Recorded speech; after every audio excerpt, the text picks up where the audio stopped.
Hello guys, Lolo. This is for Sagittarius.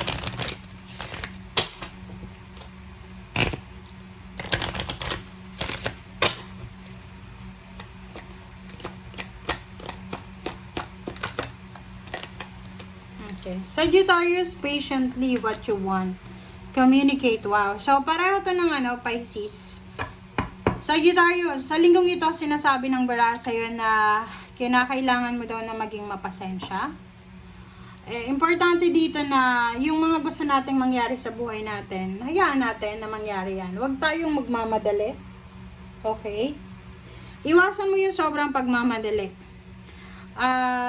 Iwasan natin yung aggressive approach. Okay?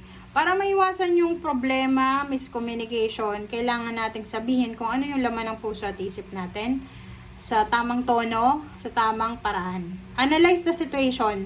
Okay? Analyze the situation. Huwag tayong basta-basta kung ano-ano lang naiisip natin, gagawin natin. Okay? Pag-isipang mabuti, gamitin natin ang ating isip kaysa sa ating puso. Iwasang maging emosyonal sa linggong ito.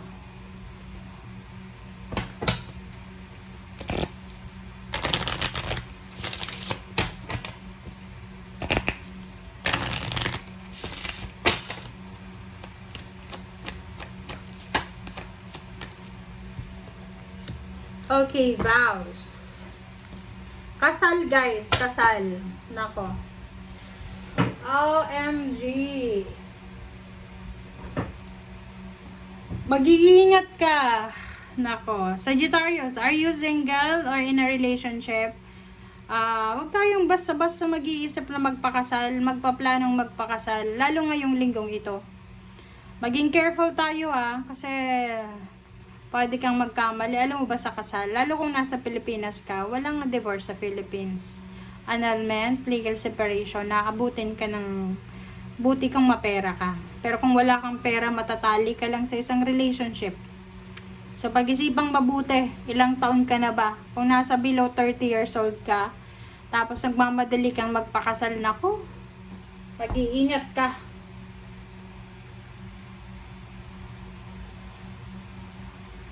Alam mo ba yung mga tao ngayon? Bawat gising natin, iba yung isip natin eh. Baka ngayon gusto mo, tapos pagla kang magsawa.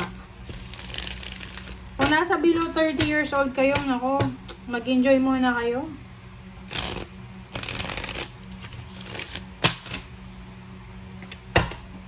Enjoy muna.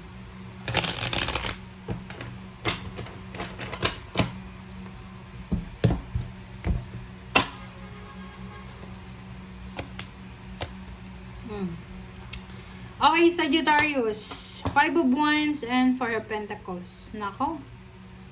May ipon ka ba? Kasi sa nakikita ko sa'yo dito na pwedeng pagkaguluhan, pwedeng pag-awayan, yung pera mo. Ha? Nakikita nyo ba to?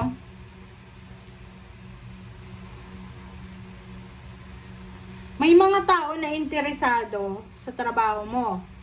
May mga tao na interesado sa mga ginagawa mo, sa mga pinag-iipunan mo.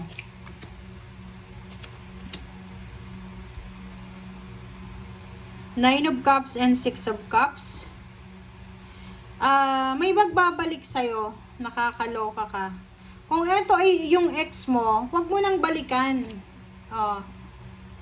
Kasi sa nakikita ko sa'yo dito, may balita ka na matatanggap tungkol sa ex mo.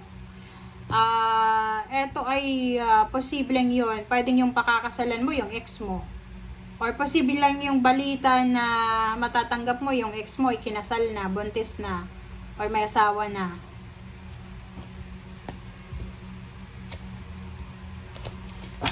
Yung linggong ito din, sinasabi ng bara sa'yo na medyo makakaramdam kayo ng pagod. Okay? Kailangan kayo ng pahinga, magpahinga kayo. Kasi dito sa Nine of Wands, parang mag-isa ka lang ba na kumakayod? Mag-isa ka lang ba na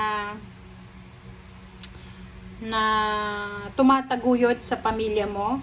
Kasi sobrang pagod na pagod ka dito eh. Marami kang responsibilities. Punong-puno ka ng responsibilidad. The Moon, and Ten of Pentacles.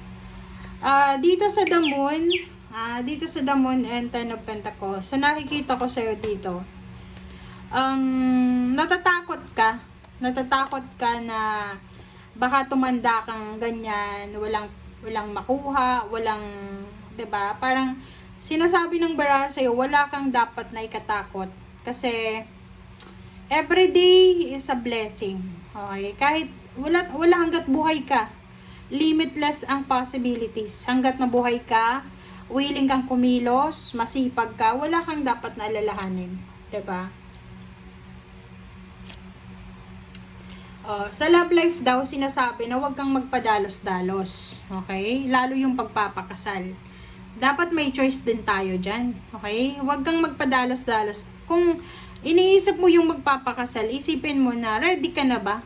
Alam mo ba na yung pagkasal na kayo, nako, bahala ka na nga sa buhay mo. Okay?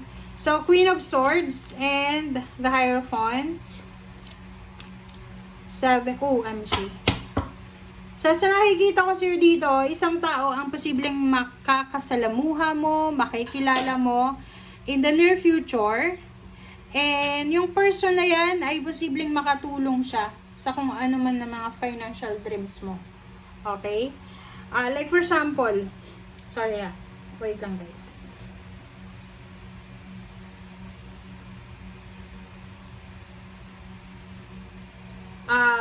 Ang example dito is gusto mong pumunta ng ibang bansa, wala kang ka-idea. Makakakilala ka ng isang tao na posibleng matutulungan ka niya kung paano ka makakapunta sa gusto mong destinasyon. May magbabago sa pamilya mo. Like for example, magiging sobrang swerte kayo. May mga choices and options kayo. Like for example, kung saan nyo gustong tumira. You have choice and option kung gusto mo magkaroon ng anak, kung saan mo gustong magtrabaho, ganyan, ganito.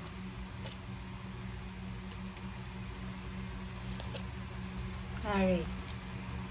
Sa pagtatrabaho guys, sabi ng bara sa'yo, kahit saan ka pumunta, makakahanap ka ng trabaho, kahit saan ka pumunta, diba? Parang nakikita ko sa'yo, gusto mong mag-resign sa trabaho, kasi gusto mong hanapin yung sarili mo, itry na magtrabaho sa malayong lugar, itry na magnegosyo, parang gano'n. So, please comment down below if you resonated.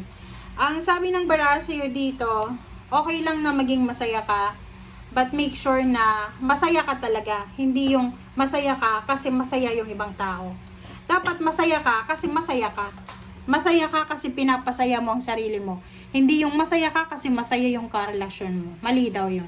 Okay? So, dito sa barahan na to, sinasabi na kahit saan ka daw pumuntang lupalop ng mundo, mahahanap mo pa rin yung trabaho na para sa'yo. Power. Sinasabi ng baraha, kung negosyo naman ito, you will be super lucky sa pagnenegosyo. So, kahit nga saan ka pumunta, kumbaga, magiging sobrang successful ka pa rin. Okay? Thank you guys. Bye!